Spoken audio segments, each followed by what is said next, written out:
Hi everyone, welcome to the Ecosystem Innovation video series. Hope you're enjoying the content so far.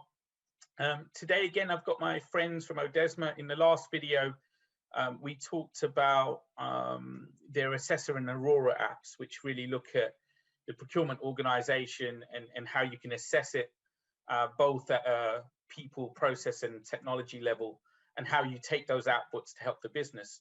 One of those tracks that we talked about was getting feedback from suppliers. But talking about suppliers and talking about procurement in general, often most organizations really focus on the strategic suppliers. Another area that actually isn't that well focused on is tail spend. It's probably the biggest and often most ignored area in procurement. Some organizations ignore it because, well, maybe they have more important things to worry about. Some do the analysis and decide to use a consolidator to show that something has been done, but not many actually look at it as the opportunity that it is. I mean, you can outsource it and have a procurement desk, but looking at this as a complete area of the business and looking at the opportunity is not something that often people look at. Odesma look at this properly. And we know from the work that we've seen Odesma do, the savings are often in the millions.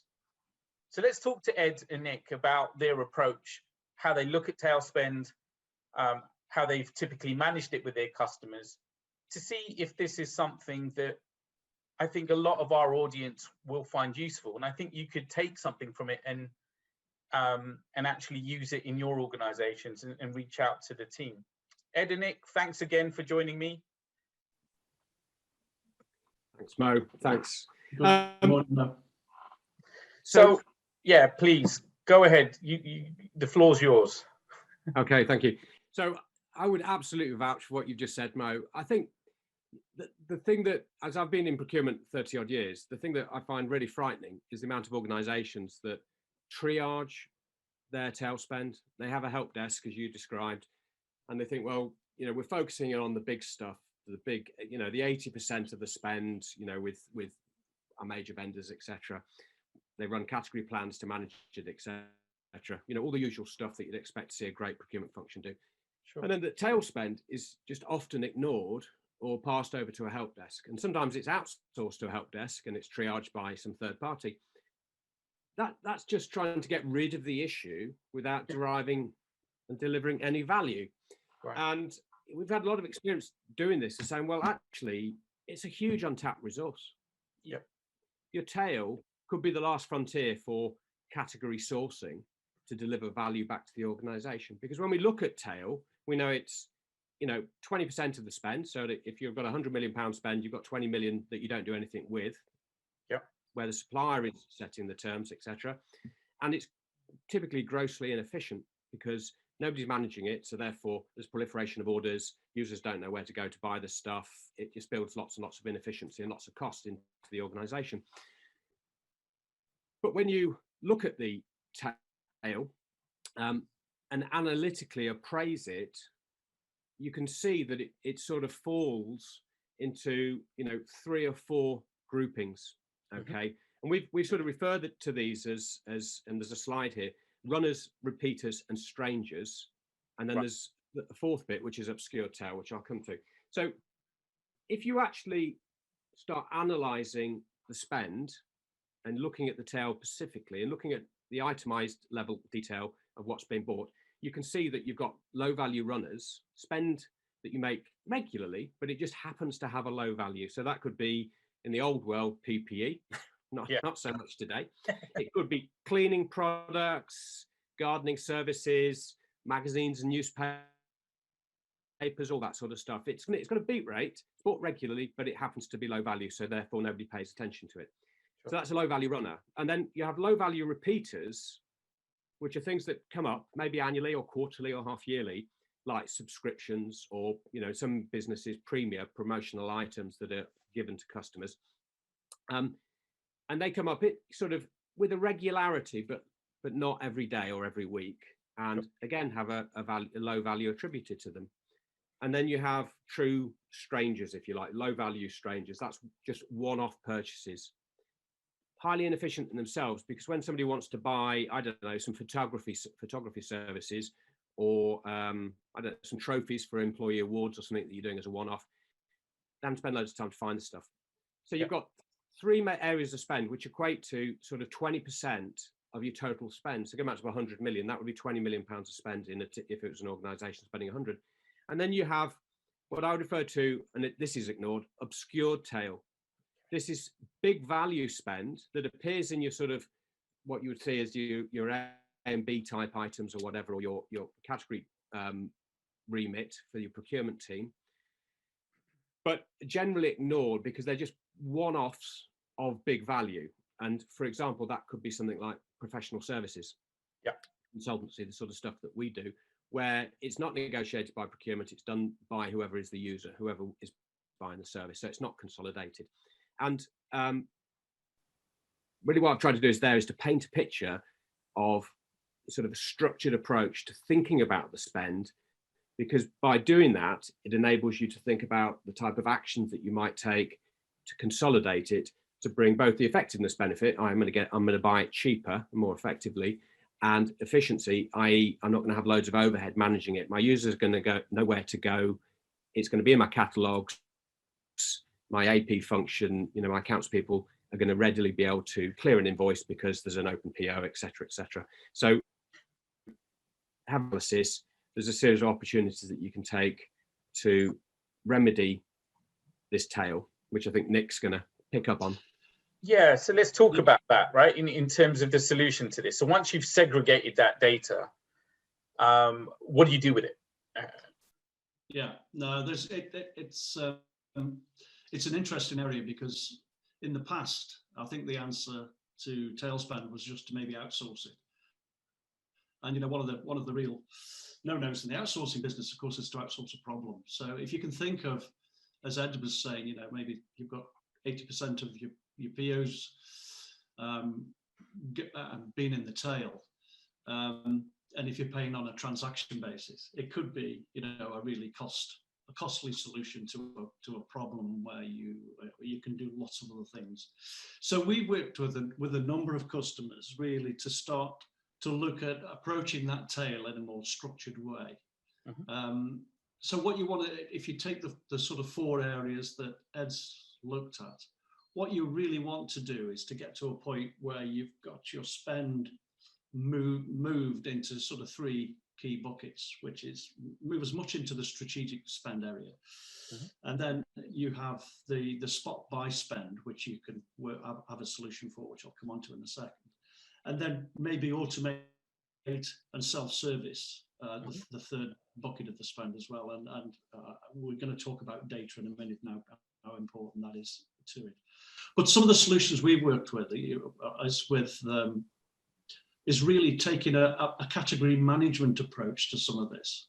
Yeah. So you're working with category managers to understand whether you can consolidate, more vendors for certain categories and subcategories, that groups them into more strategic vendors as well. So you're taking a sort of category management approach on looking as to what spend you can move and consolidate and get more leverage. That requires the data, though, right, Nick? That does require the data. So.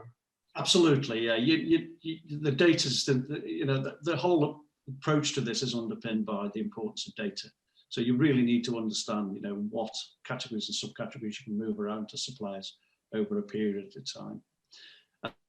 There's solutions like using a master vendor or an integrator for some of the products, really big in the MRO space and the PPE space, whereby you're aggregating a number of smaller suppliers into one provider and working with that integrator on a more strategic basis and linked through automation. Is it the likes of RS Components who do similar things? Yeah, absolutely. And that's very common in the manufacturing sector, for example. Sure. There's obviously solutions such as Amazon Business that you can use, and obviously your organisation has a number of those as well in terms of partnerships. Yeah, I mean the Ariba purchase to pay solution, which is called buying and invoicing. So we have a spot buy solution which takes Amazon Business, eBay, Mercado Libre, I think that's what they're called, Mercateo, sorry, as well, under the spot buy banner to act as that consolidator, which again, I mean, to your point, and you're going to talk about spot buy, but we look at that at a category level, and put caps on spend, etc. as well. So it does exactly what you're just talking about. So yeah. And then a number of Pcards, lodge cards that can be used. I mean, obviously within the travel business, that's been a well-known solution for a number of years, and also for expenses as well. But again, that drives purchases through a preferred supplier rather than a number of suppliers as well. And you basically put in your sort of P2P solution through a preferred supplier rather than a proliferation of suppliers and purchase orders, which is obviously a costly thing to do as well. Control freedom.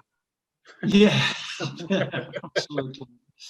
Then there's help desks, which is part of this solution as well, which really help to triage a lot of this spend, down to the various procurement channels as well.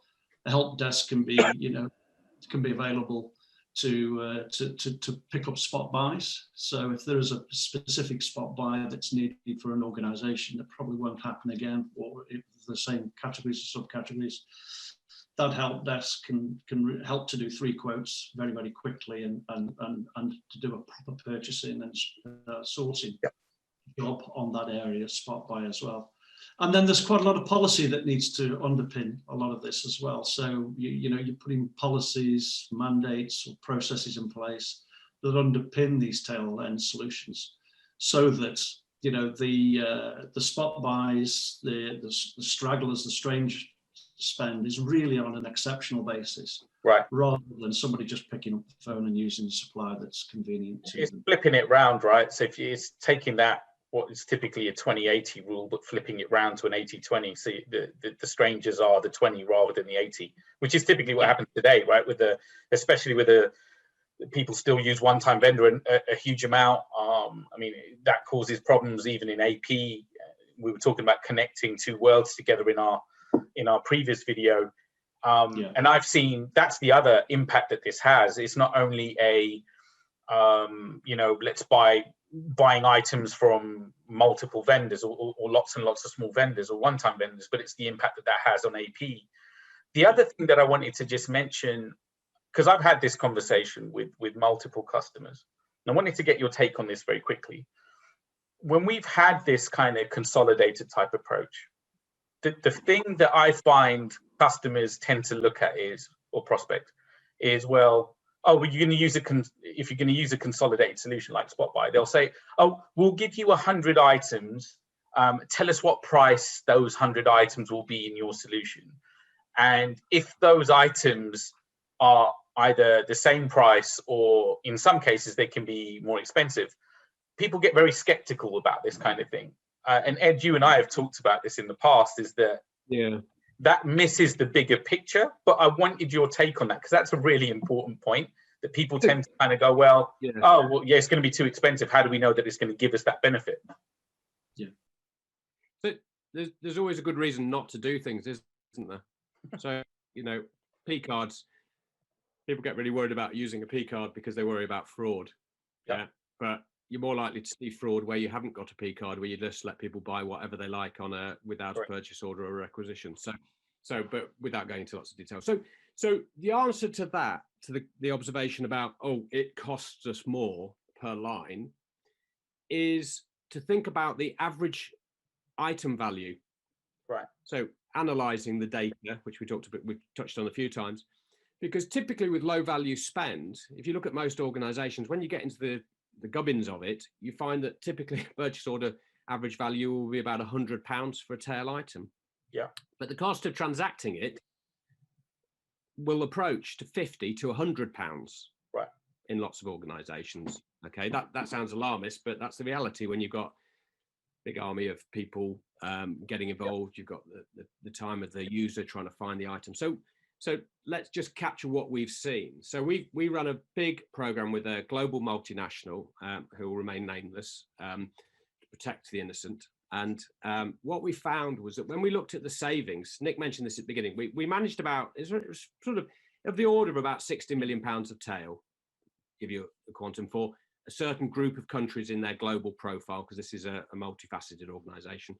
And when we looked at the benefits that accrued, what we found from the approximately 10 million pounds worth of savings that we achieved through the program over about 5 months, 6 months, is that about half the savings came by reducing the cost of the item. So as Nick said, consolidating spend. You've got some MRO, but you've got a master MRO vendor. This is all leakage. Stick it only with, you know, the master vendor.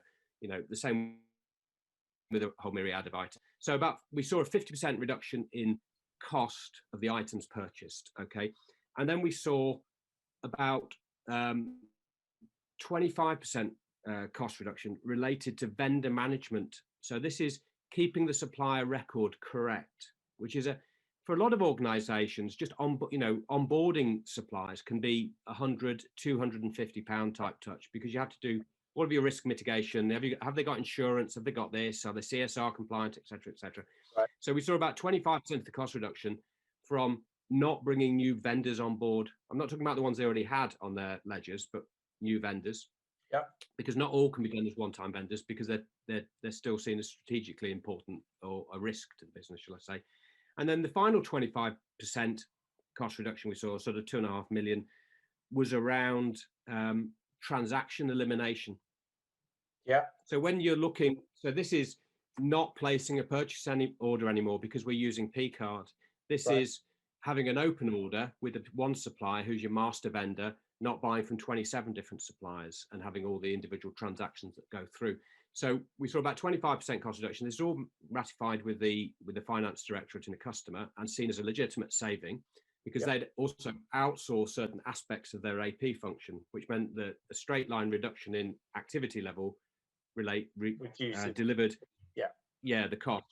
So to your argument about, well, how does that all play through then? You know, my price has just gone up. That's just one component of the cost. The reality is what we've seen with the likes of some of these intermediary organizations like Amazon, for example, the cost reduction is very substantial in the first instance because they're bigger buyers of this stuff. But as importantly, 50% of the cost reduction comes from improving the transactional efficiency of the operation, making it easier for users to get to the right item, etc. So in reality, it's a little bit of a lame argument to say, oh, you know, give me a bundle of 100, because it's not the whole picture. The picture is about as much about efficiency as it is about effectiveness in the procurement context. Oh, thank you for that. Thank you for that, because again, it's an important piece that I don't think people quite capture. Sorry, Nick. Sorry, you were going to say something. I think the other thing is there's there's as well as the efficiency element to this. By getting this right, you're going to touch a number of people across the organisation, because these spend areas are typically very decentralised across the whole of the organisation, touch a lot of people.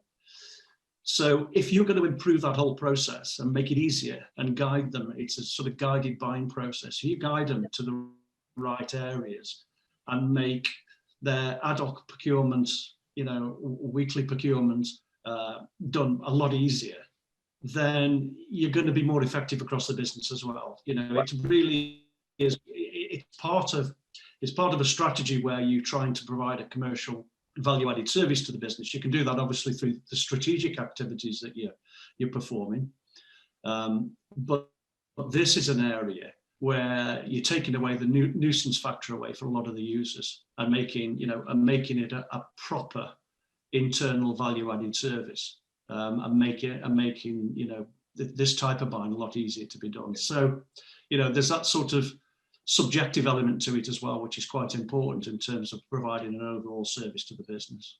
And the benefits, I know, just to finish off on this, I know that the benefits can vary very much by category, right? I mean, you could look at a 3% saving in a category all the way up to I think you guys have had up to 25, 26% in IT consumables as an example. But so again, it's not necessarily a all category approach. You may want to look at it from a based on the data, which categories you want to target, come up with solutions for those categories, and then look at the benefits around that. And even then, you don't have to do it as a, oh, well, we've got these 8 categories, let's go after them. You could do it smaller than that and ramp up over a period of 6-12 months, right?